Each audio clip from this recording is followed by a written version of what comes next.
I was 18 years old when I got married. I belonged to a very conservative family, a Baloch family, where good daughters never say no to their parents. My father wanted me to get married, and all I said was, if that makes you happy, I'll say yes. And of course, it was never a happy marriage. Just about after 2 years of getting married, about 9 years ago, I met a car accident. Somehow my husband fell asleep and the car fell in the ditch. He managed to jump out, saved himself. I'm happy for him. But I stayed inside the car and I sustained a lot of injuries. The list is a bit long. Don't get scared. I'm perfectly fine now. Radius ulna of my right arm were fractured. The wrist was fractured. Shoulder bone and collarbone were fractured. My whole rib cage got fractured. And because of the rib cage injury, lungs and liver were badly injured. I couldn't breathe.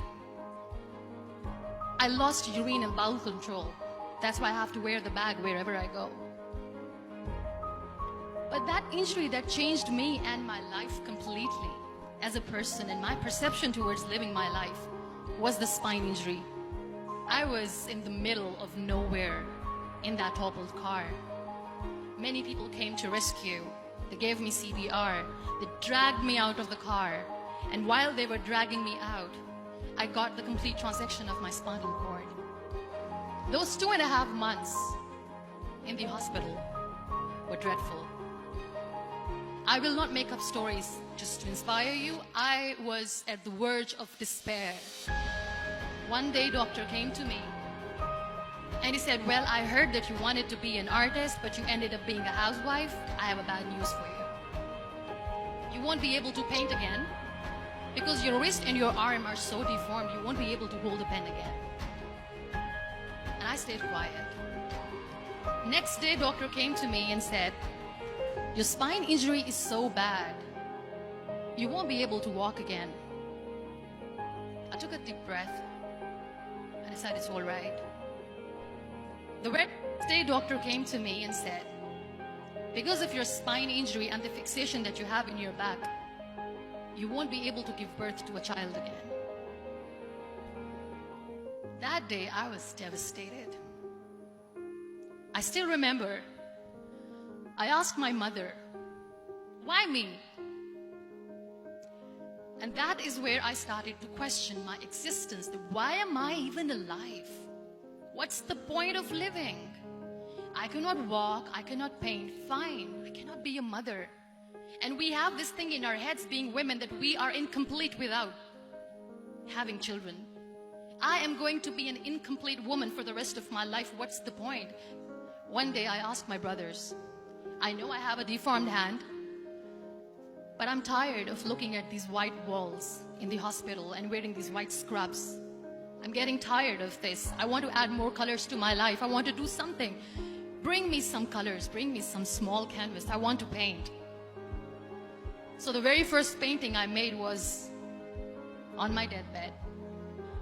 There were a lot of infections in my body, a lot of allergies. So doctors wanted me to lie down on the bed straight for not 6 months, for not 1 year, for 2 years. That was the time where I realized how lucky people are, but they don't realize. After 2 years and 2.5 months, when I was able to sit on a wheelchair, that was the day when I had the rebirth. I was a completely different person. I still remember the day I sat on the wheelchair for the first time, knowing that I'm never going to leave this, knowing that I won't be able to walk for the rest of my life. I saw myself in the mirror and I talked to myself. And I still remember what I said. I cannot wait for a miracle to come and make me walk. That day I decided that I'm going to fight my fears. We all have fears. Fear of unknown, fear of known, fear of losing people, fear of losing health, money, We want to excel in career. We want to become famous. We want to get money. We are scared all the time. So I wrote down one by one all those fears. And I decided that I'm going to overcome these fears one at a time. Do you know what was my biggest fear? Divorce. I was trying to cling on to this person who didn't want me anymore, but I said no. I have to make it work. But the day I decided that this is nothing but my fear, I liberated myself by setting him free. And I made myself emotionally so strong that the day I got the news that he's getting married, I sent him a text that I'm so happy for you and I wish you all the best. And he knows that I pray for him today. My biggest fear, number 2, was I won't be able to be a mother again. And that was quite devastating for me. But then I realized there are so many children in the world, all they want is acceptance. So there is no point of crying, just go and adopt one.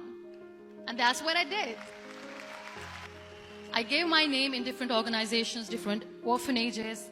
2 years later, I got this call from a very small city in Pakistan. I got a call and they said, "Are you Muniba Mazari? There is a baby boy and would you like to adopt?"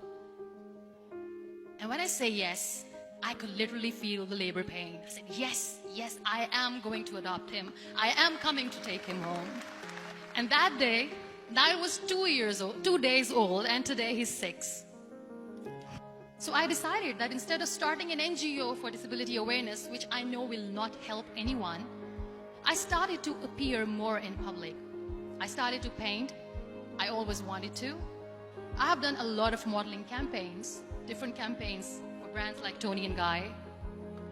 I decided that I'm going to join the national TV of Pakistan as an anchor person. And I've been doing a lot of shows for the last 3 years. So when you accept yourself the way you are, the world recognizes you. It all starts from within. I became the National Goodwill Ambassador for UN Women Pakistan, and now I speak for the rights of women, children.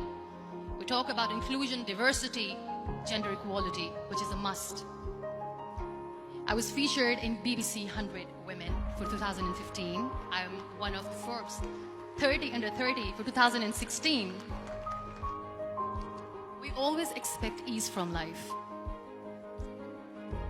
We have this amazing fantasy about life. This is how things should work. This is my plan. It should go as per my plan. If that doesn't happen, we give up.